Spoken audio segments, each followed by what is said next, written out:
Chemical bonding. Chemical bonding ગુજરાતીમાં બોલો તો રાસાયણિક બંધન. ઇનઓર્ગેનિક નું એક અગત્યનું ચેપ્ટર કેમિકલ બોન્ડિંગ વિશે આપણે સ્ટડી કરીશું. કેમિકલ બોન્ડિંગ એટલે રાસાયણિક બંધન. અહીંયા પહેલા કેમિકલ બોન્ડ ની ડેફિનેશન સમજીએ. કેમિકલ બોન્ડ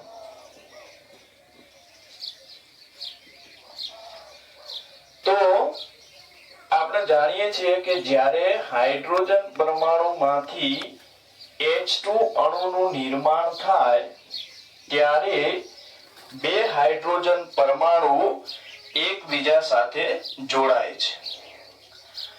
આ જોડાવા માટે એમની વચ્ચે કોઈ ફોર્સ અનિવાર્ય છે અને એ ફોર્સ નું નામ આપી દઈએ આપણે કેમિકલ બોન્ડ. તો અહીંયા ડેફિનેશન લખીએ. ડેફિનેશન કે અણુમાં રહેલા પરમાણુઓ વચ્ચેના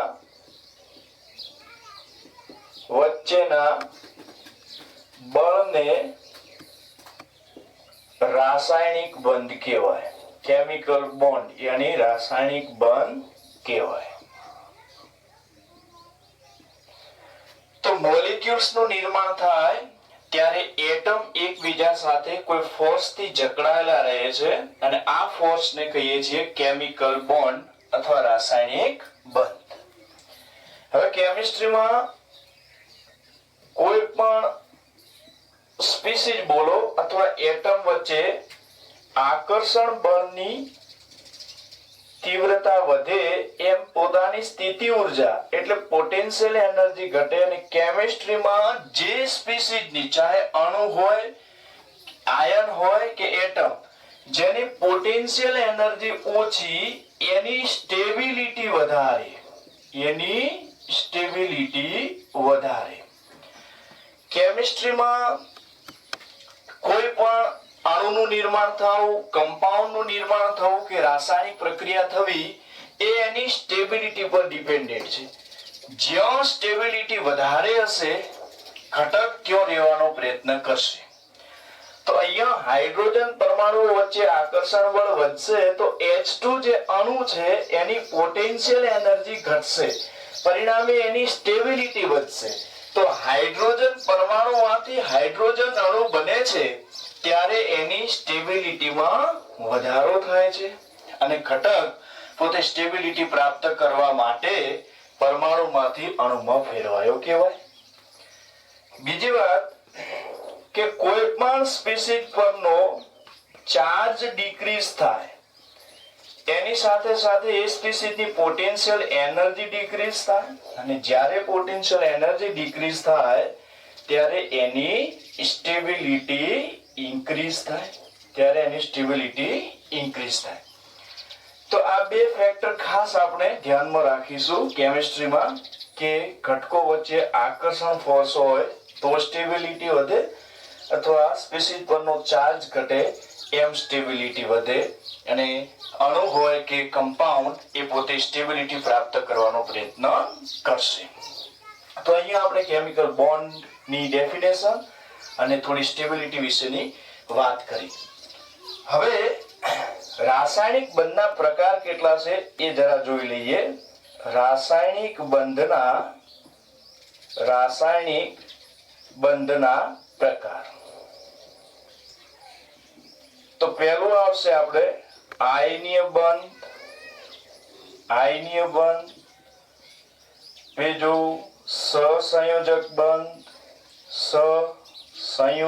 બંધ, ત્રીજું ધાત્વિક બંધ, ચોથું વાન્ડર વાલ્સ બંધ અથવા વાન્ડર વાલ્સ બળો અને ચોથું સ્પેસિફિક, પાંચમું સ્પેસિફિક વાન્ડર વાલ્સ બળ યાની હાઇડ્રોજન બંધ. ઠીક. તો 5 પ્રકારના રાસાયણિક બંધ સ્ટડી કરીએ. એમાં પહેલી વાત કરીએ આપણે આયનીય બંધ અને સહસંયોજક બંધ વિશે. તો વિદ્યાર્થી મિત્રો એક વાત ચોક્કસપણે યાદ રાખો કે કોઈ પણ અણુ કે કમ્પાઉન્ડ 100% આયનીય નહીં હોય કે 100% સહસંયોજક નહીં હોય. તો આપણે પ્રશ્ન ઉદ્ભવે કે આયનીય કેટલા ટકા છે અને સહસંયોજક કેટલા ટકા છે, કેવી રીતે નક્કી કરીએ? તો ઘણી ફોર્મ્યુલા છે, પણ પીરિયોડિક ટેબલમાં આપણે ભણ્યા છીએ એ ફોર્મ્યુલા એક લાગુ કરીએ. પરસેન્ટેજ આયોનિક લાક્ષણિકતા, ionic character is equal to 16 delta plus 3.5 delta square. આ ફોર્મ્યુલાની મદદથી આપેલ મોલેક્યુલ્સ ની પરસેન્ટેજ આયોનિક કેરેક્ટર મળે. અહીંયા તમને થશે કે ડેલ્ટા શું છે? તો ડેલ્ટા એ બે એટમ વચ્ચેનો વિદ્યુત ઋણતાનો તફાવત, વિદ્યુત ઋણતાનો તફાવત. તો આના પરથી આપણે સમજી શકીએ ફોર્મ્યુલા પરથી કે જેમ જેમ વિદ્યુત ઋણતાનો તફાવત બે એટમ વચ્ચે વધતો જશે એમ percentage ionic character, percentage ionic character વધતું જશે. ઠીક? જેમ કે એક્ઝામ્પલ भी લઈએ કે તમે એક કમ્પાઉન્ડ NaCl લઈને સ્ટડી કરો તો સોડિયમની ઇલેક્ટ્રોનેગેટિવિટી 0.9, ક્લોરીનની ઇલેક્ટ્રોનેગેટિવિટી 3.5. તો અહીંયા ઇલેક્ટ્રોનેગેટિવિટી નો ડિફરન્સ વધારે છે તો આમાં આયોનિક કેરેક્ટર વધારે હશે, તો આ બોન્ડ આયોનિક બોન્ડ અને આ કમ્પાઉન્ડ આયોનિક કમ્પાઉન્ડ કહેવાશે. એવી જ રીતે OF2 કમ્પાઉન્ડ ચેક કરો તો ઓક્સિજનની ઇલેક્ટ્રોનેગેટિવિટી 3.5, ફ્લોરીનની ઇલેક્ટ્રોનેગેટિવિટી 4. તો બંને વચ્ચે ઇલેક્ટ્રોનેગેટિવિટી નો ડિફરન્સ ખૂબ ઓછો છે, તો આનો પરસેન્ટેજ આયોનિક કેરેક્ટર ઓછું હશે. પરિણામે આ બોન્ડ સહસંયોજક બોન્ડ એટલે કે કોવેલેન્ટ બોન્ડ આ એટમ વચ્ચે તમને જોવા મળશે. તો ઇલેક્ટ્રોનેગેટિવિટી ના ડિફરન્ટ આધારે પણ આપણે કહી શકીએ કે કયો બોન્ડ આયનીય બોન્ડ હશે અને કયો બોન્ડ કોવેલેન્ટ હશે. હવે ક્યારે આયનીય બોન્ડ સમજવો અને ક્યારે કોવેલેન્ટ બોન્ડ સમજવો એના માટે આપણે પરસેન્ટેજ આયોનિક કેરેક્ટર ની કેલ્ક્યુલેશન કરવી પડે.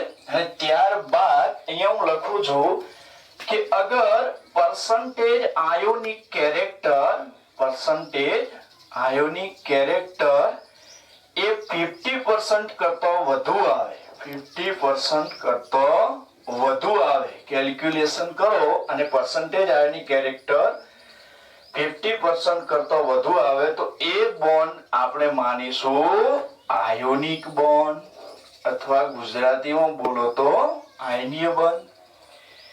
એવી જ રીતે અગર આપણે કેલ્ક્યુલેશન કરીએ અને મળે જો આપણને પરસેન્ટેજ આયોનિક કેરેક્ટર 50% કરતા ઓછું, 50% કરતા ઓછું, તો એ કમ્પાઉન્ડ નું નામ આપી દઈશું આપણે કોવેલેન્ટ કમ્પાઉન્ડ. અને એમાં જે બોન્ડ છે સહસંયોજક બોન્ડ એટલે કે કોવેલેન્ટ બોન્ડ.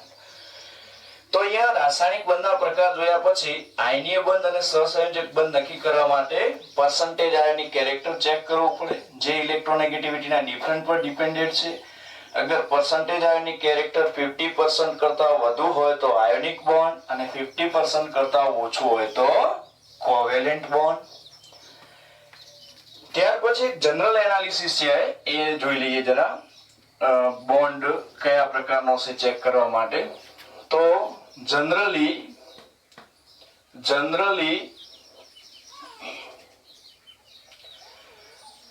બોન્ડ બનાવે છે અથવા તો અણુનું નિર્માણ કરતા એટમમાં બંને એટમ લો ઇલેક્ટ્રોનેગેટિવિટી ધરાવતા હોય, એટલે કે લો ઇલેક્ટ્રોનેગેટિવ એટમ પ્લસ લો ઇલેક્ટ્રોનેગેટિવ એટમ, તો એમાંથી જે બોન્ડ ફોર્મેશન થશે એ બોન્ડ કહીશું મેટાલિક બોન્ડ, ધાત્વિક બોન્ડ કહીશું.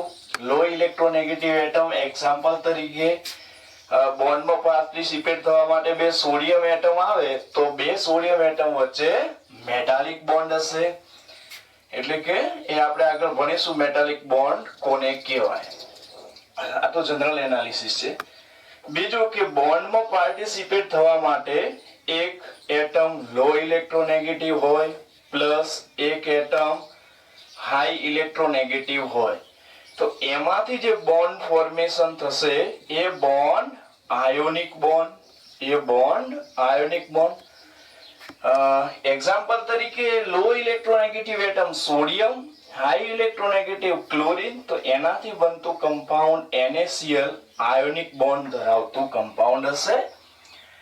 ત્રીજી વાત કે બોન્ડમાં પાર્ટિસિપેટ કરતા બંને એટમ અગર high electronegative atom plus high electronegative atom હશે તો એમાંથી જે બોન્ડ ફોર્મેશન થશે એ આપણો સહસંયોજક બોન્ડ એટલે કે કોવેલેન્ટ બોન્ડ.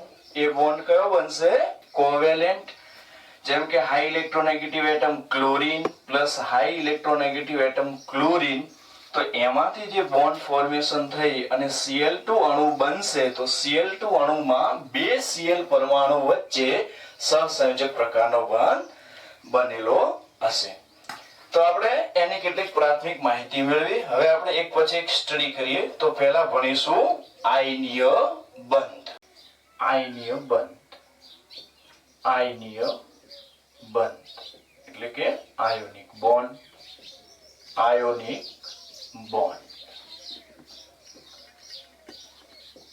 આયોનિક બોન્ડમાં એક કેટાયન અને એક એનાયન ની હાજરી ફરજિયાત છે.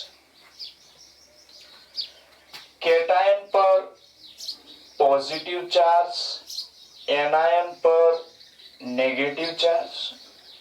ફિઝિક્સમાં જ્યારે કેટાયન અને એનાયન એકબીજાની નજીક આવે છે ત્યારે તેમની વચ્ચે ઇલેક્ટ્રોસ્ટેટિક ફોર્સ, ગુજરાતીમાં કહીએ તો સ્થિર વિદ્યુતીય આકર્ષણ અથવા કુલંબિક ફોર્સ લાગે છે. બસ સ્પીસીઝ વચ્ચે જે ફોર્સ છે એને કહેવાય કેમિકલ બોન્ડ. તો પહેલા કેટાયન અને એનાયન વચ્ચે ઇલેક્ટ્રોસ્ટેટિક ફોર્સ હોય છે.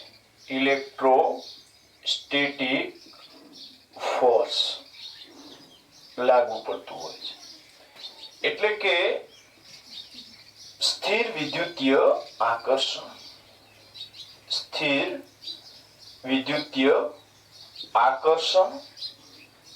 અથવા કુલંબિક આકર્ષણ. અને જે આ આકર્ષણ છે એનું જ નામ આપી દઈએ આપણે આયનીય બંધ. એને કહેવાય આયનીય બંધ. તો બે ઓપોઝિટ ચાર્જ વચ્ચે જે ઇલેક્ટ્રોસ્ટેટિક ફોર્સ લાગે છે એને કહેવાય આયનીય બંધ. અને આયનીય બંધમાં આપણા કેટાયન અને એનાયન પર અનુક્રમે પોઝિટિવ અને નેગેટિવ ચાર્જ હોય છે. તો જ્યારે આ બંને આયનો એકબીજાની નજીક આવે છે ત્યારે એમની વચ્ચે ઇલેક્ટ્રોસ્ટેટિક ફોર્સ લાગતું હોય છે જેને કહીએ છીએ આયનીય બંધ. તો એ ડેફિનેશન લખીએ. ડેફિનેશન લખવાનું સ્ટાર્ટ કરીએ.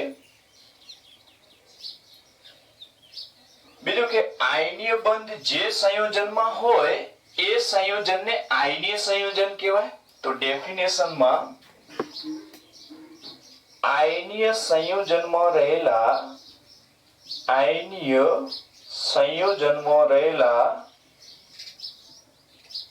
ધન આયન અને ઋણ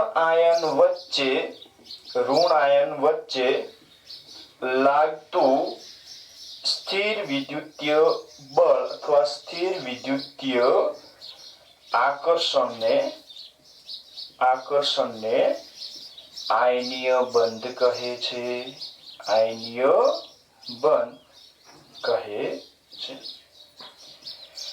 તો આયનીય બંધ એકદમ ઈઝી છે. એક કેટાયન એક એનાયન બંને પર અનુક્રમે પોઝિટિવ અને નેગેટિવ ચાર્જ અને એમની વચ્ચેનું ઇલેક્ટ્રોસ્ટેટિક ફોર્સ એટલે થઈ જશે આયનીય બંધ.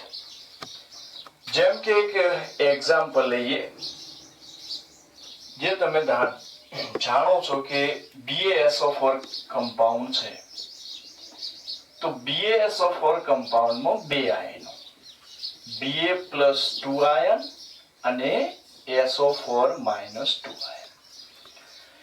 તો અહીંયા બેરિયમ પર +2 ચાર્જ અને સલ્ફેટ પર -2 ચાર્જ, આ બંને ઓપોઝિટ ચાર્જ વચ્ચે જે ફોર્સ છે ઇલેક્ટ્રોસ્ટેટિક ફોર્સ છે અને એ બોન્ડ બની જશે આયોનિક બોન્ડ. એ બોન્ડ નું ફોર્મેશન થશે આયોનિક બોન્ડ. એટલે BaSO4 માં કોઈ દિવસ આ રીતે આપણે રિપ્રેઝન્ટ કરતા નથી. આ ગલત છે, કારણ કે અહીંયા બોન્ડ જેવું વાસ્તવમાં કોઈ નથી. બોન્ડ સહસંયોજકમાં ઇલેક્ટ્રોનનું શેરિંગ હોય છે, તો એને આપણે આ રેખા વડે દર્શાવીએ, પણ આયનીય કમ્પાઉન્ડમાં આયનો વચ્ચેનું જ આકર્ષણ હોય છે, એટલે આને આ રીતે BaSO4 લખી શકાય. તો આપણે આયનીય બોન્ડમાં એ જાણ્યું કે કેટાયન અને એનાયન વચ્ચેનું ઇલેક્ટ્રોસ્ટેટિક ફોર્સ. ત્યારબાદ એની કેટલીક કન્ડિશનો છે કે કઈ કન્ડિશનમાં આયનીય કમ્પાઉન્ડનું ફોર્મેશન થશે. તો કન્ડિશનોમાં પહેલી કન્ડિશન કે એક એટમ એટલે કે પરમાણુ એવો હોવો જોઈએ કે જેની આયોનાઇઝેશન એનર્જી ઓછી. મારે આયોનિક બોન્ડ નું ફોર્મેશન કરવું હોય તો એક એટમે જે ચૂઝ કર્યો છે એની આયનીકરણ ઉર્જા ઓછી હોવી જોઈએ. એનું રીઝન તો પહેલા તમે પીરિયોડિક ટેબલમાં જાણો છો આયોનાઇઝેશન એનર્જી કે ગેસિયસ એટમ જ્યારે ગેસિયસ કેટાયનમાં નિર્માણ પામે છે ત્યારે ઇલેક્ટ્રોનને રિમૂવ કરવા માટે જે એનર્જી આપો છો એ એનર્જી કહેવાય આયોનાઇઝેશન એનર્જી. કન્ડિશનમાં લખ્યું છે કે આયોનાઇઝેશન એનર્જી ઓછી. તો આયોનાઇઝેશન એનર્જી ઓછી હશે તો ઇલેક્ટ્રોન સરળતાથી રિમૂવ થશે અને પરિણામે કેટાયન બનવો સરળ રહેશે. તો આના ફાયદો શું છે? તો આનાથી કેટાયનનું નિર્માણ સરળતાથી થાય. કેટાયનનું નિર્માણ સરળતાથી થાય. ઠીક. તો આપણે આયનીય બંધ બનાવવા માટે એક એટમ એવો લેવાનો જેની આયોનાઇઝેશન એનર્જી ઓછી હોવી જોઈએ, પરિણામે કેટાયન ઈઝીલી બની જશે. બીજી કન્ડિશન, બીજો એક એટમ એવો લઈએ, એક એટમ એટલે કે પરમાણુ એવો લઈએ કે જેની વધુ ઇલેક્ટ્રોન બંધુતા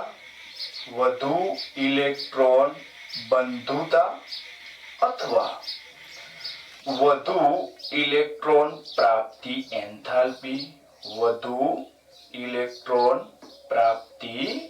એન્થાલ્પી. તો પહેલા આપણે ઇલેક્ટ્રોન બંધુતા વિશે જાણીએ. તો ગેસિયસ એટમ જ્યારે એક ઇલેક્ટ્રોન એક્સેપ્ટ કરી ગેસિયસ એનાયનમાં ફેરવાય છે ત્યારે ઇલેક્ટ્રોન પ્રત્યેનું આકર્ષણ ક્ષમતા જે છે ગેસિયસ એટમની એને કહીશું ઇલેક્ટ્રોન બંધુતા. અને ઇલેક્ટ્રોન એક્સેપ્ટ કર્યા પછી જ્યારે એનાયનનું નિર્માણ થાય છે ત્યારે જે એનર્જી રિલીઝ થાય છે એને કહેવાય ઇલેક્ટ્રોન પ્રાપ્તિ એન્થાલ્પી. તો અહીંયા મેં કન્ડિશનમાં લખ્યું છે વધુ ઇલેક્ટ્રોન બંધુતા.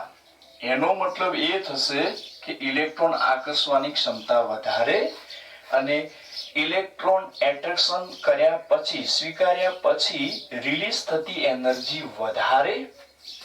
એના પરિણામે એનાયનનું નિર્માણ સરળતાથી થશે.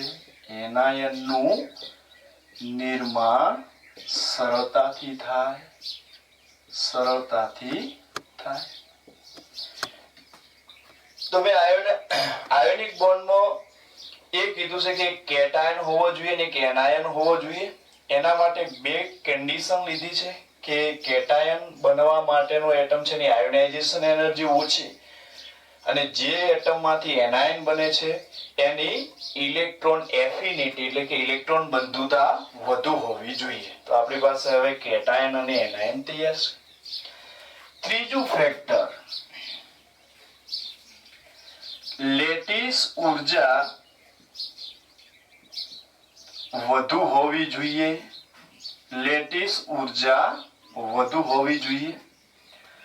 તો અહીંયા એક નવો વર્ડ આવે છે લેટિસ ઉર્જા.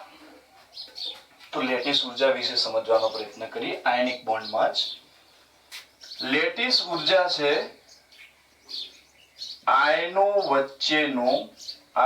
વચ્ચેના આકર્ષણની ક્ષમતા.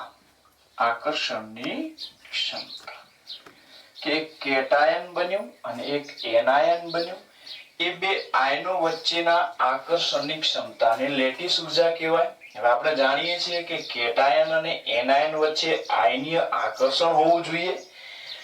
જેટલું આકર્ષણ વધારે એટલો આયોનિક બોન્ડ પ્રબળ, અને એ જે આકર્ષણની ક્ષમતાને આપણે નવી એનર્જી લેટિસ ઉર્જા તરીકે વ્યાખ્યાયિત કર્યું છે. તો અહીંયા જોઈએ કે એક તો કેટાયન બનાવ્યું છે gaseous cation plus gaseous anion. જ્યારે એકબીજાની નજીક આવશે ત્યારે એમની વચ્ચે આકર્ષણ બળ વધશે એટલે પોટેન્શિયલ એનર્જી ડિક્રીઝ થશે, અને પોટેન્શિયલ એનર્જી ડિક્રીઝ થાય તો સ્ટેબિલિટી ઇન્ક્રીઝ થશે. અને કોઈ પણ કમ્પાઉન્ડ ત્યારે બનશે જ્યારે એની સ્ટેબિલિટી વધશે. તો અહીંયા બનશે AB સોલિડ.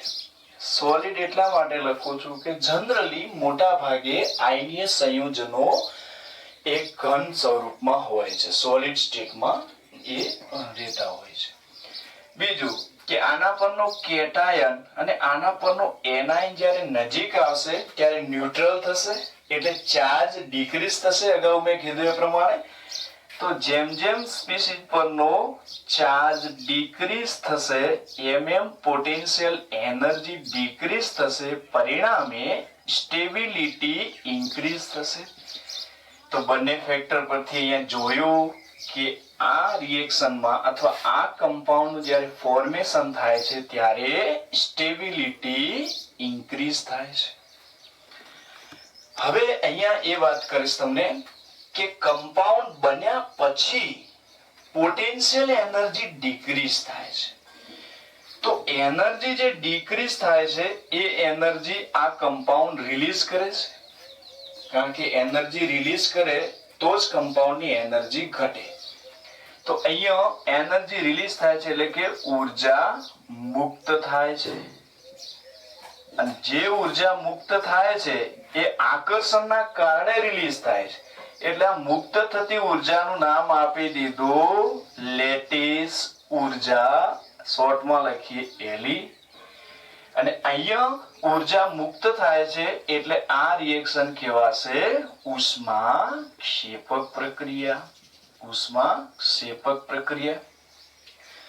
તો બસ ડેફિનેશનમાં એ લખીશું કે વાયુરૂપ કેટાયન અને એનાયન જ્યારે એક મોલ આયનીય સંયોજનનું નિર્માણ કરે છે ત્યારે મુક્ત થતી ઉર્જા એટલે લેટિસ ઉર્જા. તો એને આપણે ડેફિનેશન તરીકે લખી દઈએ અહીંયા. ડેફિનેશન વાયુરૂપ ધન આયન અને ઋણ આયન જ્યારે એક મોલ આયનીય સંયોજનનું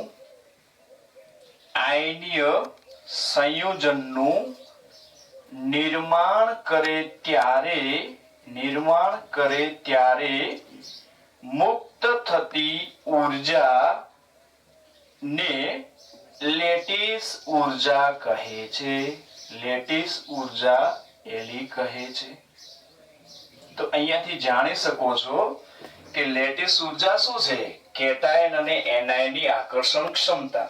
અગર આકર્ષણ ફોર્સ વધારે હશે તો એટલી પોટેન્શિયલ એનર્જી ઘટશે, એટલી એનર્જી રિલીઝ થશે, અને રિલીઝ થતી એનર્જીને કહીએ છીએ લેટિસ એનર્જી.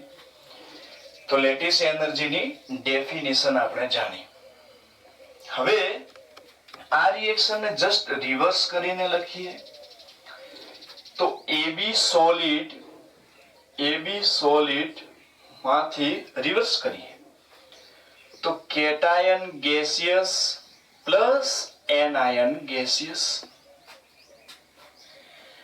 હવે AB સોલિડ કમ્પાઉન્ડ નું નિર્માણ એનર્જી રિલીઝ થવાથી થયું છે.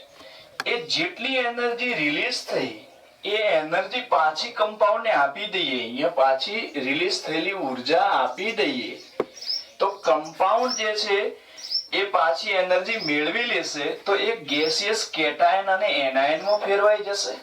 તો અહીંયા ઉર્જા કેટલી આપી? તો જેટલી ઉર્જા એ કમ્પાઉન્ડ બન્યું ત્યારે મુક્ત થઈ તો એ ઉર્જા કઈ ઉર્જા? એ ઉર્જા હતી લેટિસ ઉર્જા. એ ઉર્જા લેટિસ ઉર્જા. તો આ ડેફિનેશન આપણે આ રીતે भी લખી શકીએ કે 1 મોલ આયનીય સંયોજનને તેના વાયુરૂપ આયનોમાં ફેરવવા માટે આપવી પડતી ઉર્જાને લેટિસ ઉર્જા કહેવાય. તો બંને રીતે લેટિસ ઉર્જાની ડેફિનેશન સમજવાનો પ્રયત્ન કર્યો છે. હવે અહીંયા મહત્વનું છે લેટિસ ઉર્જા પર અસર કરતા પરિબળો. લેટિસ ઉર્જા પર અસર કરતા પરિબળો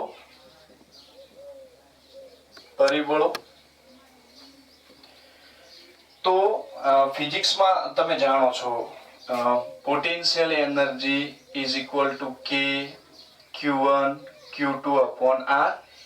એ જ રીતે અહીંયા આપણે lattice energy is equal two કે Q1 Q2 અપોન R. તો લેટિસ એનર્જી ની ફોર્મ્યુલા મળી ગઈ કે Q1 Q2 અપોન R. અહીંયા સમજવાનો પ્રયત્ન કરીએ. એલી તો છે લેટિસ એનર્જી, કે છે કોન્સ્ટન્ટ અચળાંક છે, Q1 અને Q2 એ અનુક્રમે ધન આયન અને ઋણ આયનનો વીજભાર.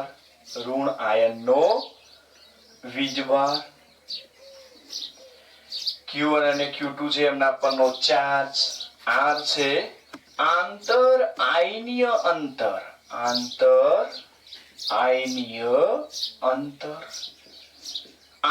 આયનીય એટલે કે આયનો વચ્ચેનું ડિસ્ટન્સ, જેને આપણે લખી શકીએ R બરાબર કેટાયન ની રેડિયસ પ્લસ એનાયન ની રેડિયસ. તો લેટિસ એનર્જી ની ડેફિનેશન અને એની ફોર્મ્યુલા કે Q1 Q2 upon R. જો કે કોન્સ્ટન્ટ છે, Q1 અને Q2 એ પોઝિટિવ આયન અને નેગેટિવ આયન પરનો ચાર્જ છે, R બે આયનો વચ્ચેનું ડિસ્ટન્સ એટલે કે કેટાયન ની રેડિયસ પ્લસ એનાયન ની રેડિયસ. આના પરથી આપણે એના અસર કરતા પરિબળો તરફ જઈએ. તો લેટિસ એનર્જી ની ડેફિનેશન જોઈ, એની ફોર્મ્યુલા જોઈ, ફોર્મ્યુલા પર આવતા ઘટકો જોયા. હવે આપણે લેટિસ એનર્જી નું ફોર્મ્યુલા જોયું હતું કે lattice energy is equal two કે Q1 Q2 upon R. કે કોન્સ્ટન્ટ, Q1 અને Q2 પોઝિટિવ અને નેગેટિવ આયનો પરનો ચાર્જ, R એમના વચ્ચેનું આંતર આયનીય અંતર. આ ફોર્મ્યુલા પરથી આવો ક્વેશ્ચન્સ બનાવી શકાય. NaCl અને CaCl2 માટે લેટિસ ઉર્જાનો ગુણોત્તર શોધો. લેટિસ ઉર્જાનો ગુણોત્તર શોધો. અહીં CaCl2 નું આંતર આયનીય અંતર એ NaCl ના આંતર આયનીય અંતર કરતા બમણું છે. તો આ પ્રકારનું સોલ્યુશન પૂછે આ ફોર્મ્યુલા પરથી. કેલ્ક્યુલેશન કરવાનો પ્રયત્ન કરીએ. પહેલા lattice energy of NaCl is equal to K. Positive પરનો ચાર્જ 1, નેગેટિવ આયન પરનો ચાર્જ 1 અને ધારો કે આંતર આયનીય અંતર છે R. તો આ મળશે આપણને K/R. એ જ રીતે lattice energy of CaCl2 is equal to K. Positive ion પરનો ચાર્જ 2, નેગેટિવ આયન પરનો ચાર્જ 1 અપોન રકમમાં કીધું છે કે CaCl2 નું આંતર આયનીય અંતર NaCl કરતા બમણું છે. તો ડિસ્ટન્સ લખી દીધું 2R. 2 cancel is equal to K/R. તો મળી ગયું lattice energy NaCl upon lattice energy CaCl2 is equal to 1/1 એટલે કે રેશિયો 1:1. આ ફોર્મ્યુલા પરથી આ પ્રકારના ક્વેશ્ચન્સ પણ આપણને પૂછી શકે. તો એકદમ ઈઝી છે જે તમે સોલ્વ કરી શકો છો. હવે એના પર અસર કરતા પરિબળો જોવા છે. તો પહેલા ફોર્મ્યુલા લખી દઈએ. Lattice energy is equal to K Q1 Q2 upon R. Formula પરથી માલુમ પડે છે કે લેટિસ એનર્જી એ ચાર્જના સમપ્રમાણમાં અને આંતર આયનીય અંતરના વ્યસ્ત પ્રમાણમાં. આંતર આયનીય અંતર એટલે કેટાયન અને એનાયનની સાઇઝ. તો કહી શકાય કે લેટિસ એનર્જી ચાર્જના સમપ્રમાણમાં અને સાઇઝના વ્યસ્ત પ્રમાણમાં છે. તો આના પરથી આપણે ફેક્ટર બનાવી દઈએ કે લેટિસ એનર્જી ચલે છે ચાર્જ એટલે કે જેમ જેમ આયનો પરનો ચાર્જ વધતો જશે એમ લેટિસ એનર્જી વધશે. બીજું કે લેટિસ એનર્જી ચલે છે સાઇઝના વ્યસ્ત પ્રમાણમાં એટલે કે 1/સાઇઝ. તો એના પરથી એટલે જેમ જેમ સાઇઝ વધશે આયનની એમ એની લેટિસ એનર્જી ઘટશે. તો ચાર્જ વધવા સાથે લેટિસ એનર્જી વધે અને સાઇઝ વધવા સાથે આયનોનો ચાર્જ વધવાથી લેટિસ એનર્જી વધે અને આયનો પરની સાઇઝ વધવાથી લેટિસ એનર્જી ઘટે. આ બે ફેક્ટરમાં પણ ચાર્જ ફેક્ટર ડોમિનેટિંગ ફેક્ટર છે. ચાર્જ ફેક્ટર ડોમિનેટિંગ ફેક્ટર છે. તો એક વાત સ્પષ્ટપણે કહી દઉં કે બે આયનીય કમ્પાઉન્ડની કમ્પેરિઝન કરતા હોય કે બે કરતા વધારે, જ્યાં સુધી ચાર્જ ડિફરન્ટ છે ત્યાં સુધી જેનો ચાર્જ વધારે એની લેટિસ એનર્જી વધારે કેવી, ત્યાં સાઇઝ નેગ્લેક્ટ માનવી. પરંતુ ધારો કે તમે જે કમ્પાઉન્ડનો ઓર્ડર ફાઇન્ડ કરો છો એમાં બધાનો ચાર્જ સેમ છે આયનો પરનો, તો એ સમયે તમારે બીજું ફેક્ટર સાઇઝ જોવી. ત્રીજું ફેક્ટર બી છે કે કમ્પેરેબલ સાઇઝ હોવી જોઈએ. Comparable size of cation and anion. એટલે કે બેટા એવું બને કે કેટાયન ખૂબ નાનો હોય સાઈઝમાં, એનાયન ખૂબ મોટો હોય. એવું બને કે કેટાયન ખૂબ મોટો હોય અને એનાયન ખૂબ નાનો હોય. આ બંને કરતો કેટાયન અને એનાયનની સાઈઝ કમ્પેરેબલ એટલે કે લગભગ સમાન જેવી હોય તો એનાથી બનતો આયનીય બોન્ડ મજબૂત બને છે એટલે કે એની લેટિસ એનર્જી વધારે હોય છે. તો આ ત્રણ ફેક્ટર છે, ચાર્જ, સાઇઝ, કમ્પેરેબલ સાઇઝ. આ ત્રણ ફેક્ટર લેટિસ એનર્જી પર અસર કરતા ફેક્ટર છે. હવે જો એક જનરલ ટ્રેન્ડ લખી કે કમ્પાઉન્ડ પરની લેટિસ એનર્જી જેમ જેમ વધશે એમ આયોનિક બોન્ડની જે સ્ટ્રેન્થ છે, પ્રબળતા, આયોનિક બોન્ડની પ્રબળતા પણ વધશે.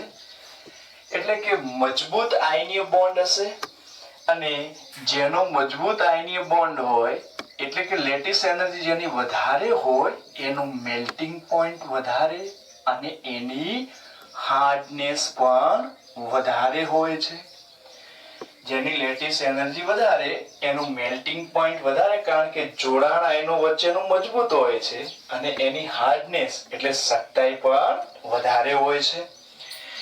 તો આ ત્રણ ફેક્ટર પરથી, જનરલી બે ફેક્ટર પરથી તમે લેટિસ એનર્જીનો ઓર્ડર ડિફાઇન કરશો તો લેટિસ એનર્જીના ઓર્ડર પરથી એક કમ્પાઉન્ડના ગલન બિંદુ અને એની સખ્તા એટલે કે કઠિનતાનો ઓર્ડર પણ તમે નક્કી કરી શકો. એક્ઝામ્પલ જોઈએ. એક્ઝામ્પલ, તમારી પાસે કમ્પાઉન્ડ છે, ધારો કે LiCl અને MgCl2 અને એમાં તમને લેટિસ એનર્જીનો ઓર્ડર ફાઇન્ડ કરવાનું પૂછે. તો બે કમ્પાઉન્ડમાં પહેલા તમારે જોવાનો ચાર્જ.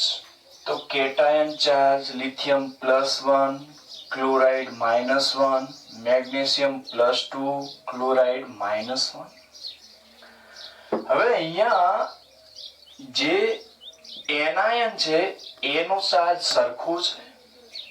તો કેટાયન નો ચાર્જ જોઈએ તો કેટાયન નો ચાર્જ છે મેગ્નેશિયમ નો વધારે. જેનો ચાર્જ વધારે એની લેટિસ એનર્જી વધારે. તો લેટિસ એનર્જી નો ઓર્ડર આવશે MgCl2 greater than LiCl. Lattice energy નો ઓર્ડર ફાઇન્ડ કર્યો તો મેલ્ટિંગ પોઈન્ટ નો ઓર્ડર ઓટોમેટિકલી ફાઇન્ડ થઈ ગયો. મેલ્ટિંગ પોઈન્ટ પણ MgCl2 નું વધારે LiCl કરતા. હાર્ડનેસ નો ઓર્ડર પૂછ્યો હોત તો સેમ ઓર્ડર આવત, હાર્ડનેસ પણ MgCl2 greater than LiCl. એ જ રીતે બીજું એક્ઝામ્પલ લેવાનો પ્રયત્ન કરીએ કે આપણી પાસે ધારો કે Al2O3 અને Aln બે કમ્પાઉન્ડ છે અને એમાં તમને પૂછ્યું કે લેટિસ એનર્જીનો ઓર્ડર ફાઇન્ડ કરો. તો આપણે તો ચાર્જ અને સાઇઝ પહેલા ચાર્જ જોઈ લઈએ. અહીંયા કેટાયન એલ્યુમિનિયમ +3, ઓક્સાઇડ -2, એલ્યુમિનિયમ +3 અને નાઇટ્રોજન -3. તો કેટાયન નો ચાર્જ સેમ, એનાયન નો ચાર્જ ડિફરન્ટ છે. પણ પેલા હું સાઇઝમાં ભૂલ ના કરો એટલે સમજાવી દઉં કે સાઇઝ જોવા જાઓ તો પીરિયોડિક ટેબલમાં તમે સાઇઝ જોશો તો નાઇટ્રોજન એટલે કે નાઇટ્રાઇડ આયનની સાઇઝ એ ઓક્સાઇડ આયન કરતો વધારે. અને આપણે અહીંયા જોયું છે કે જેની સાઇઝ વધારે એની લેટિસ એનર્જી ઓછી, તો આની લેટિસ એનર્જી ઓછી આવે.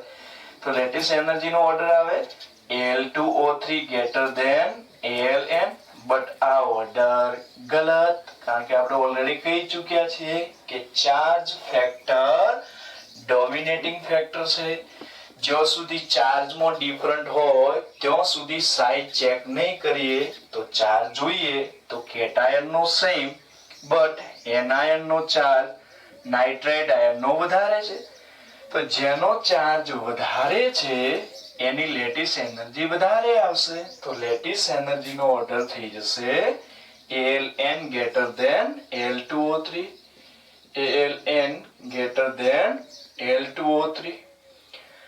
લેટિસ એનર્જી નો ઓર્ડર એ જ ઓર્ડર મેલ્ટિંગ પોઈન્ટ નો.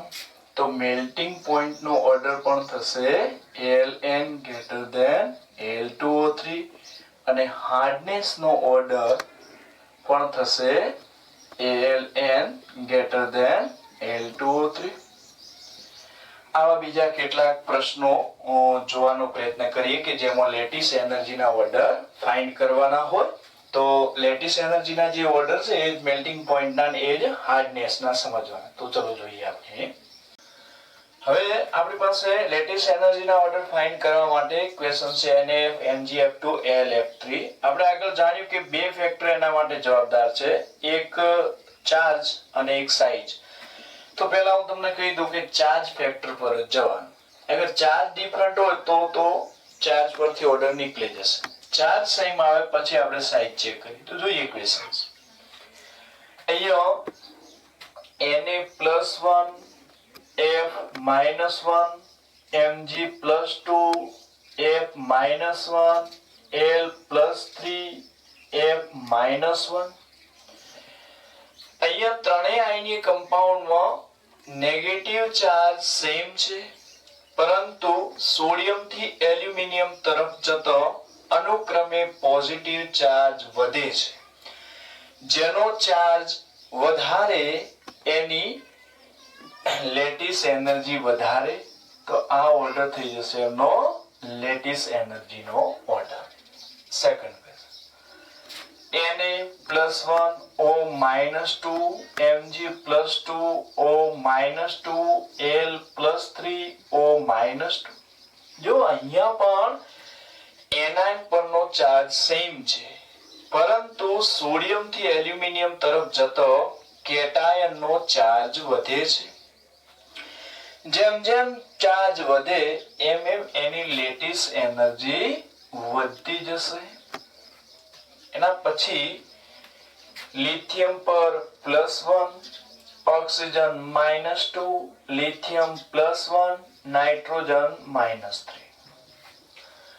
અહીંયા પોઝિટિવ ચાર્જ સેમ છે, પરંતુ નેગેટિવ ચાર્જ ઓક્સાઇડ આયન કરતો નાઇટ્રાઇડ આયનનો વધારે છે. જેનો ચાર્જ વધારે એની લેટિસ એનર્જી વધારે. ઓક્સિજન અને નાઇટ્રોજનની ઓક્સાઇડ આયન અને નાઇટ્રાઇડ આયનની સાઇડ ડિફરન્ટ છે, બટ જ્યાં સુધી ચાર્જ ડિફરન્ટ છે ત્યાં સુધી ચાર્જને ડોમિનેટિંગ માનવો. Next Na+1 Cl-1 K+1 Cl-1. અહીંયા જો કેટાયન અને એનાયન પરનો બંને કમ્પાઉન્ડમાં ચાર્જ સેમ. તો હવે સાઇડ પર આવીશું. તો અહીંયા તો બંને જગ્યાએ ક્લોરાઇડ આયન છે, સાઇડ સેમ. હવે સાઇઝ ચેક કરવાની રહી સોડિયમ અને પોટેશિયમની. તો ગ્રુપમાં નીચે જતા સાઇઝ વધે. તો સાઇઝ જે છે એ પોટેશિયમ પ્લસ ની વધારે Na પ્લસ કરતો. જેની સાઇઝ વધારે, સાઇઝ એ લેટિસ એનર્જીનો વ્યસ્ત છે. તો જેની સાઇઝ વધારે એની લેટિસ એનર્જી ઓછી. તો લેટિસ એનર્જીનો ઓર્ડર NaCl KCl આવશે. Next Na+1 F-1 Na+1 Cl-1 Na+1 Cl-1. Charge દરેક કમ્પાઉન્ડમાં સેમ છે. તો સાઇઝ જોઈએ. તો દેખો કેટાયનમાં તો દરેક જગ્યાએ સોડિયમ છે, તો સોડિયમની સાઇઝ સેમ. હવે સાઇઝ નક્કી કર્યું છે ફ્લોરાઇડ, ક્લોરાઇડ અને બ્રોમાઇડ આયનની. તો ગ્રુપમાં નીચે જઈએ એમ સાઇઝ વધે. તો સાઇઝ કોની વધારે? બ્રોમાઇડ -Cl- અને F-.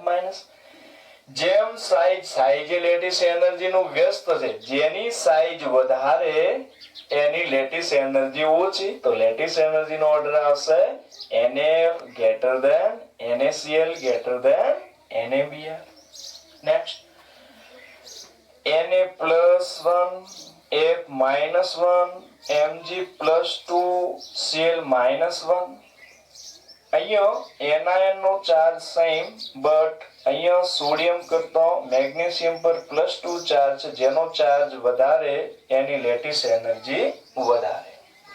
Next Li+1 F-1 Mg+2 O-2. એ તો સીધું છે કે આ બંને ચાર્જ કરતો MgO નો ચાર્જ વધારે છે. જેનો ચાર્જ વધારે એની લેટિસ એનર્જી વધારે. અહીંયા ચેક કરીએ. Li+1 F-1 CS+1 I-1 charge તો સેમ છે. અને સાઈઝ બંનેની ચેક કરવી પડશે. પહેલા કેટાયન ની જોઈએ. તો દેખો લિથિયમ અને સીઝિયમ ગ્રુપમાં નીચે છે તો સીઝિયમ ની સાઈઝ લિથિયમ કરતો વધારે. હવે ફ્લોરાઇડ આયન અને ક્લોરાઇડ આયન ની સાઈઝ ચેક કરીએ. સોરી આયોડાઇડ આયન ની, તો આયોડાઇડ ગ્રુપમાં નીચે છે તો આયોડાઇડ ની સાઈઝ વધારે છે F- કરતા. ઓલ ઓવર CSI ની સાઈઝ વધારે છે. જેની સાઈઝ વધારે એની લેટિસ એનર્જી ઓછી. તો લેટિસ એનર્જી નો ઓર્ડર આવશે LIF greater than CSI. Next અહીંયા Be+2 O -2 Mg +2 O -2 Sr +2 O -2 Na +1 અને F-. જો સીધી ખબર પડે છે કે NaF નો ચાર્જ આ ત્રણ કમ્પાઉન્ડ કરતા ઓછો. જેનો ચાર્જ ઓછો એની લેટિસ એનર્જી ઓછી. એક ઓર્ડર તો મળી ગયો. હવે અહીંયા બધે એનાયન તરીકે ઓક્સિજન છે, ઓક્સાઇડ આયન, તો ઓક્સાઇડ આયન સાઈઝ સેમ. હવે આપણે કેટાયન ની સાઈઝ જોઈએ તો ગ્રુપમાં નીચે જતા સાઈઝ વધે તો સાઈઝ નો ઓર્ડર આવશે Sr+2 greater than Mg+2 greater than B+2. તો જેની સાઈઝ વધારે એની લેટિસ એનર્જી ઓછી. તો BeO greater than MgO greater than SrO greater than Na. Next titanium +4 calcium +2 barium +2. અહીંયા તો -4 આવશે એટલે ટાઇટેનિયમ કાર્બાઇડ TiC તો લેટિસ એનર્જીમાં વધારે આવશે કારણ કે એના પર ઘણો બધો ચાર્જ છે. અહીંયા એનાયન નો ચાર્જ તો બંનેમાં સેમ છે, કેટાયન નો બી સેમ છે. સાઈઝ જોઈએ તો ગ્રુપમાં નીચે જતો બેરિયમ ની સાઈઝ કેલ્શિયમ કરતા વધારે. જેની સાઈઝ વધારે એની લેટિસ એનર્જી ઓછી. Next Li+1 Cl -1 Na+1 Cl -1. આમાં પણ ચાર્જ સેમ છે. એનાયન ની સાઈઝ સરખી, કેટાયન ની સોડિયમ ની સાઈઝ વધારે છે તો LiCl greater than NaCl. Next Na+ Cl Na+, I-, ફરી એકવાર ચાર્જ સેમ, સોડિયમ પ્લસ ની સાઈઝ સેમ, આયોડાઇડ માઇનસ ની સાઈઝ વધારે તો લેટિસ એનર્જી આવશે NaCl greater than Na. તો મિત્રો ચાર્જ અને સાઈઝ ફેક્ટર પરથી તમે લેટિસ એનર્જીના ઓર્ડર ફાઇન્ડ કરો છો. જેમ લેટિસ એનર્જી વધારે એમ આયોનિક બોન્ડની સ્ટ્રેન્થ વધારે, એનું મેલ્ટિંગ પોઈન્ટ વધારે, એની હાર્ડનેસ વધારે. હવે લેટિસ એનર્જીની ડેફિનેશન, એની ફોર્મ્યુલા પરથી કેવા પ્રકારના ક્વેશ્ચન્સ આવે, એના ઇફેક્ટ કરતા ફેક્ટર અને એ ફેક્ટર પરથી એમનો ઓર્ડર ફાઇન્ડ કર્યો, એના પરથી મેલ્ટિંગ પોઈન્ટ, હાર્ડનેસ ના ઓર્ડર, આયોનિક બોન્ડની સ્ટ્રેન્થ નો ઓર્ડર પણ નક્કી કર્યો. હવે લેટિસ એનર્જીનું કેલ્ક્યુલેશન કરવું હોય તો લેટિસ એનર્જીનું સીધું કેલ્ક્યુલેશન થઈ શકતું નથી. એનું કેલ્ક્યુલેશન કરવા માટે બોર્ન હેબર ચક્ર, જે થર્મોડાયનેમિકલી ટોપિક છે, હેસના ઉષ્મા સંકલનના નિયમ પરથી, તો એ પણ કેલ્ક્યુલેશન કરતા શીખીએ. તો આપણો ટોપિક છે આઈની બંધમાં જ છે ત્રીજું factor lattice energy. But lattice એનર્જીની કેલ્ક્યુલેશન અહીંયા લેટિસ એનર્જીની કેલ્ક્યુલેશન કેવી રીતે થાય?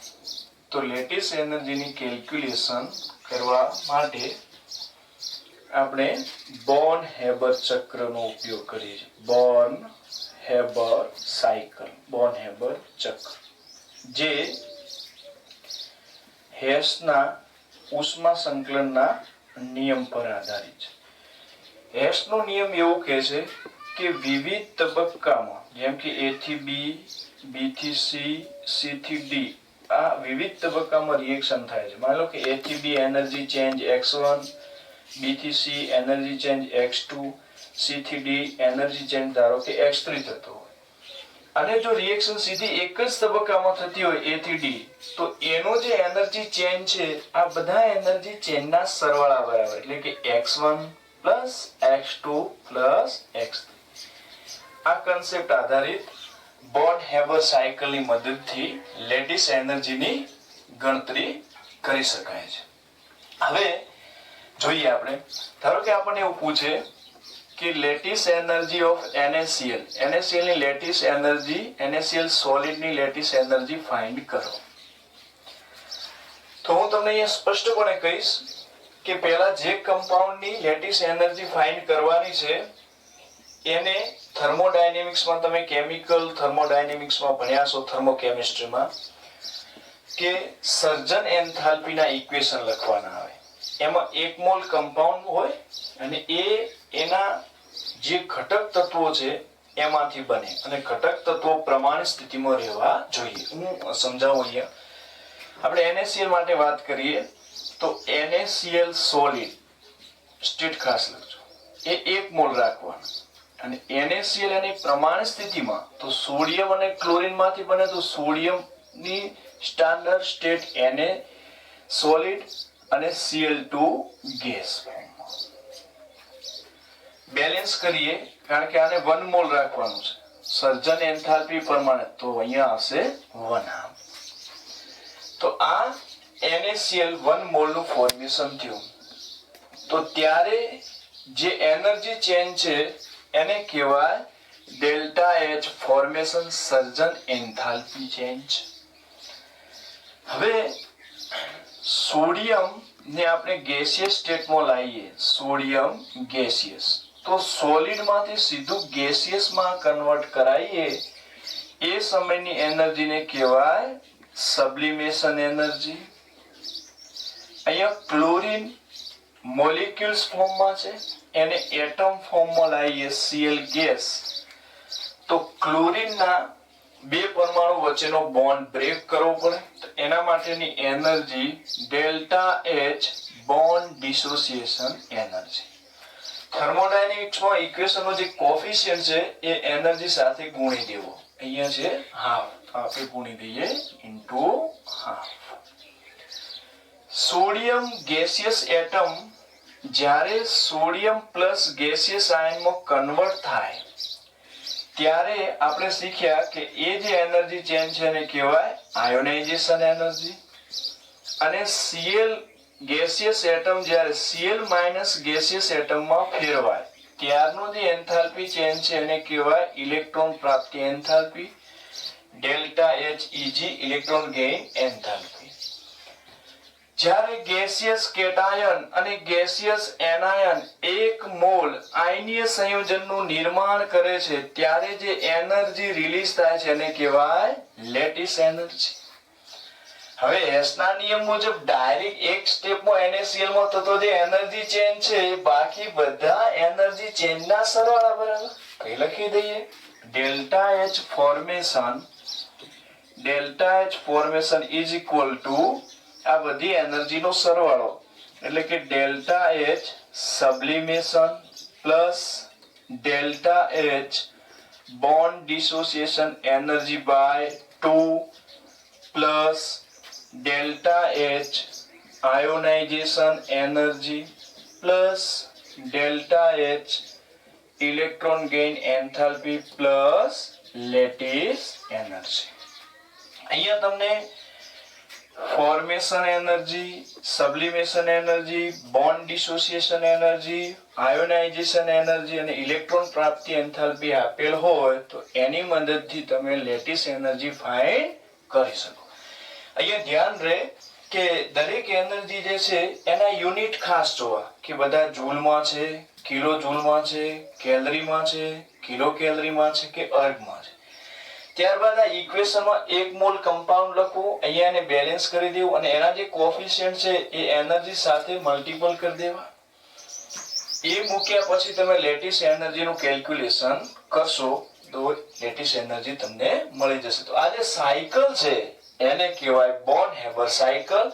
આ સાયકલની હેલ્પથી આપણે લેટિસ એનર્જીનું વેલ્યુ કેલ્ક્યુલેટ કરી શકીએ છીએ. તો કેટલાક બીજા ઇક્વેશન જોઈએ બોર્ન હેબર સાયકલ પરથી.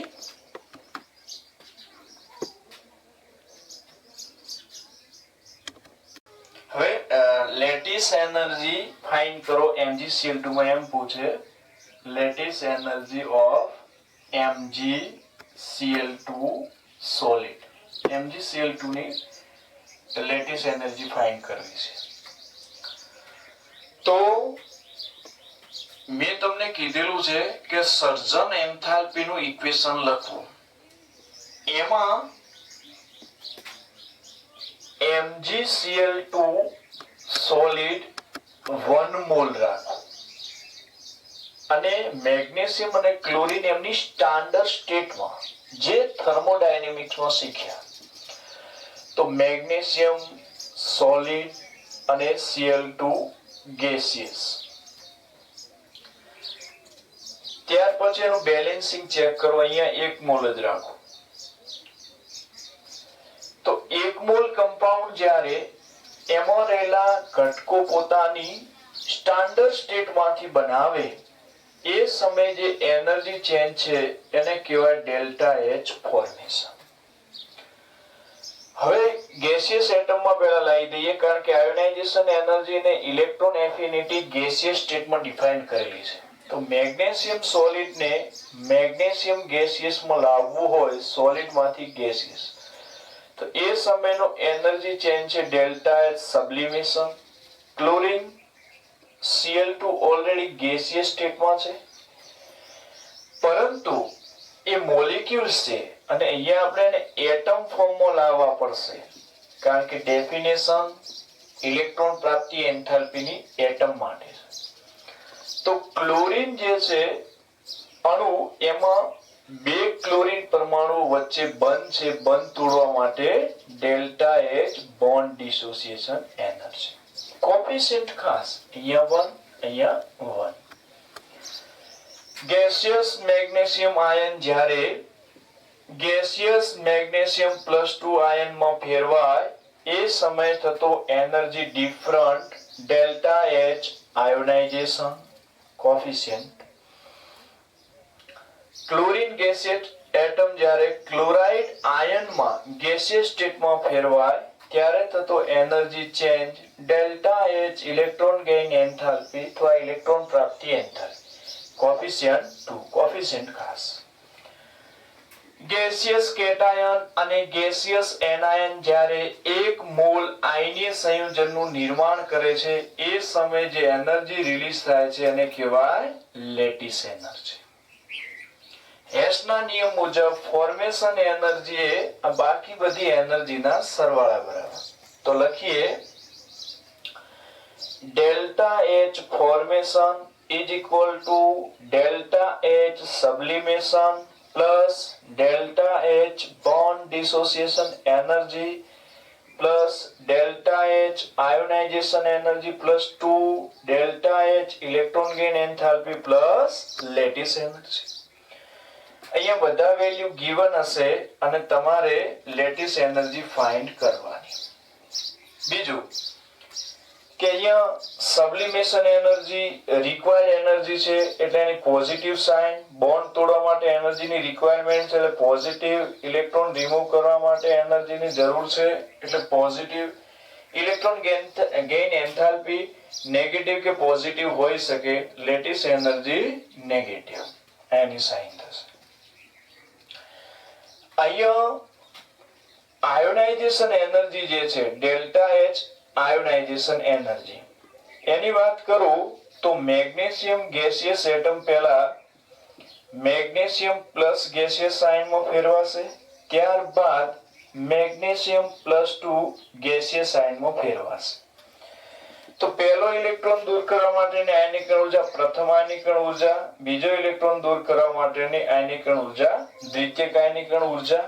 તો બેટા delta H ionisation is equal to I1 plus I2 થાય.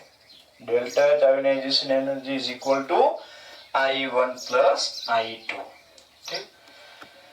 ત્યાર પછી જો તમને lattice energy of AlCl3 solid ની ફાઇન્ડ કરવાની પૂછે તો પણ આ જ રીતે કે AlCl3 સોલિડ 1 મોલ એની પ્રમાણ સ્થિતિ એટલે એલ્યુમિનિયમ ની પ્રમાણ સ્થિતિ સોલિડ અને Cl2 ગેસ. અહીંયા AlCl3 1 મોલ જ રાખવા અને અહીંયા બેલેન્સ કરીએ તો અહીંયા આવશે 3/2. ગેસિયસ સ્ટેટમાં લઈ જઈએ તો એલ્યુમિનિયમ સોલિડ માંથી એલ્યુમિનિયમ ગેસિયસ સ્ટેટમાં આવે તો સોલિડ માંથી ગેસ માટે energy change delta H sublimation. Chlorine already gaseous એટમમાં છે પણ મોલિક્યુલ્સ ફોર્મમાં છે. એને એટમ ફોર્મમાં લાવવા માટે જે એનર્જી જે છે એ બોન્ડ ડિસોસિએશન એનર્જી, અહીંયા લખીશું delta H bond dissociation energy into 3/2 coefficient સાથે ખાસમાં. હવે એલ્યુમિનિયમ ગેસિયસ સ્ટેટમાંથી Al+3 ગેસિયસ એટમમાં ફેરવાય ત્યારે energy change delta H ionisation. અને ક્લોરીન ગેસ જ્યારે ગેસિયસ ક્લોરાઇડ આયનમાં ફેરવાય ત્યારે energy change delta H electron gain એટલે કે ઇલેક્ટ્રોન પ્રાપ્તિ એન્થાલ્પી. કોફિશિયન્ટ 1, કોફિશિયન્ટ 3, કોફિશિયન્ટ ખાસ.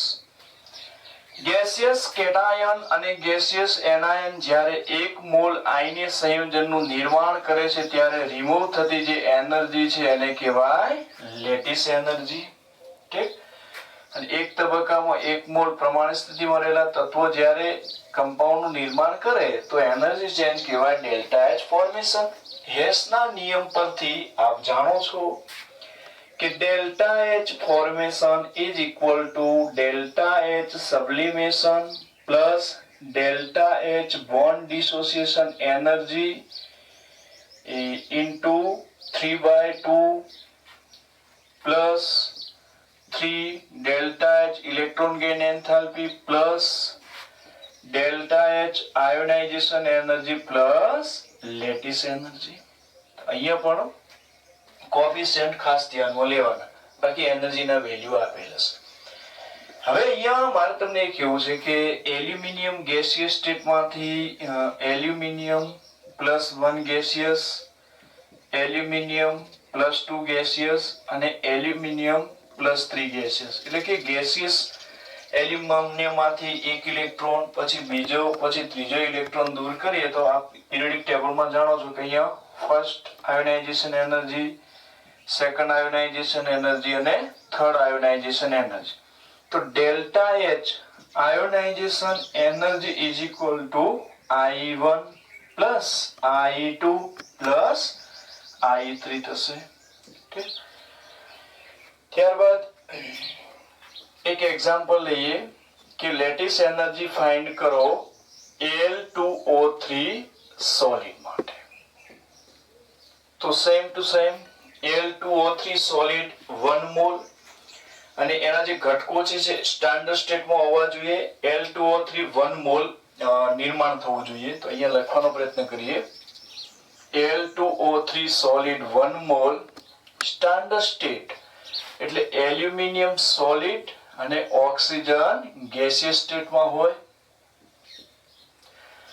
આને એક મોલ રાખીને બેલેન્સ કરીએ તો 2Al અને અહીંયા આવશે 3/2. રૂલ્સ પ્રમાણે ગેસિયસમાં ફેરવીએ તો એલ્યુમિનિયમ જ્યારે પોતે પોતાની ગેસિયસ સ્ટેટમાં સોલિડમાંથી સીધું આવે છે ત્યારે એનર્જી ચેન્જ કરીશું ડેલ્ટા H સબ્લિમેશન ઇન્ટુ કોફિશિયન્ટ 2. ત્યારબાદ ઓક્સિજન ઓલરેડી ગેસિયસ ફોર્મમાં છે બટ મોલિક્યુલ્સ છે એટમમાં ફેરવીએ એટલે કે 3 ઓક્સિજન એટમમાં ફેરવીએ ત્યારે એમના વચ્ચેનો બોન્ડ તોડવો પડે તો કોફિશિયન્ટ છે 3/2 delta H bond dissociation energy. હવે એલ્યુમિનિયમ ગેસિયસ સ્ટેટમાંથી જ્યારે Al+3 ગેસિયસ સ્ટેટમાં જાય ત્યારે કોફિશિયન્ટ અહીંયા 2 છે ત્યારે જે એનર્જી ચેન્જ છે એ કહીશું ડેલ્ટા H આયોનાઇઝેશન એનર્જી. અને ગેસિયસ ઓક્સિજન જ્યારે ઓક્સાઇડ ગેસિયસ આયનમાં કન્વર્ટ થાય ત્યાંની એનર્જી છે delta H electron gain enthalpy. Coefficient 3, coefficient 2. જ્યારે ગેસિયસ કેટાયન અને એનાયન 1 મોલ આયોનિક કમ્પાઉન્ડ નું નિર્માણ કરે ત્યારે જે રિલીઝ એનર્જી થાય છે એને કહેવાય લેટિસ એનર્જી. હેસના નિયમ પરથી અહીંયા આપણે આને ડેલ્ટા H ફોર્મેશન કહીએ તો delta H formation is equal two અહીંયા કોફિશિયન્ટ ખાસ ધ્યાનમાં રાખજો મિત્રો. 2 into delta H sublimation plus 3/2 delta H bond dissociation energy plus 3 into delta H electron gain enthalpy plus 2 into delta H ionization energy plus lattice energy. તો બધાના value આપેલા હોય તો લેટિસ એનર્જી ફાઇન્ડ કરી શકાય. બેટા અહીંયા જુઓ કે એલ્યુમિનિયમ ગેસિયસ L+3 ગેસિયસ માં કન્વર્ટ થાય તો અહીંયા જોયું કે એના માટેની delta H ionisation is equal two ionisation energy 1 plus ionisation energy 2 plus ionisation energy 3. બીજું કે ઓક્સિજન ગેસિયસ એટમ જ્યારે O- ગેસિયસ એટમ આયન અને O-2 ગેસિયસ આયનમાં ફેરવાય તો ફર્સ્ટ ઇલેક્ટ્રોન માટે રિલીઝ થતી એનર્જી ને કહીએ ઇલેક્ટ્રોન ગેઇન એન્થાલ્પી 1, સેકન્ડ માટે કહીએ ઇલેક્ટ્રોન ગેઇન એન્થાલ્પી 2. તો બેટા અહીંયા delta H electron gain enthalpy is equal to delta H electron gain enthalpy 1 plus delta H electron gain enthalpy 2 થશે. બરાબર. તો આ રીતે તમે લેટિસ એનર્જી નું કેલ્ક્યુલેશન કરી શકો છો. હવે સમજો અહીંયા કે કેમિકલ બોન્ડ ડેફિનેશન એના ટાઇપ્સ અને એમાં આયોનિક બોન્ડ આપણે ભણીએ છીએ આયોનિક બોન્ડ. એમાં આયોનિક બોન્ડની ડેફિનેશન પછી એના કન્ડિશન જોઈ તો કન્ડિશનમાં આયોનાઇઝેશન એનર્જી લો અને ઇલેક્ટ્રોન એફિનિટી હાઈ. ત્રીજું ફેક્ટર આવી ગયું તો આયોનિક બોન્ડનું લેટિસ એનર્જી. આપણે એની ચર્ચા કરી, એની ડેફિનેશન, એની ફોર્મ્યુલા. બરાબર. ફોર્મ્યુલા પરથી એના પર અસર કરતા પરિબળો, એના ઓર્ડર, એના મેલ્ટિંગ પોઈન્ટના ઓર્ડર, એના હાર્ડનેસના ઓર્ડર અને બોન્ડ હેબર સાયકલની મદદથી લેટિસ એનર્જીનું કેલ્ક્યુલેશન. તો હજુ આયનીય બોન્ડ જ નો અભ્યાસ કરીએ છીએ. જો આગળ બી આયનીય બોન્ડમાં આવશે હાઇડ્રેશન એનર્જી, ત્યારબાદ મહત્વનું પરીક્ષાલક્ષી છે લેટિસ એનર્જી અને હાઇડ્રેશન એનર્જીની એપ્લિકેશન. તો આગળના લેક્ચરમાં આપણે ભણીશું હવે પછીના લેક્ચરમાં હાઇડ્રેશન એનર્જી અને ત્યારબાદ લેટિસ એનર્જી અને હાઇડ્રેશન એનર્જીની એપ્લિકેશન. ઓકે.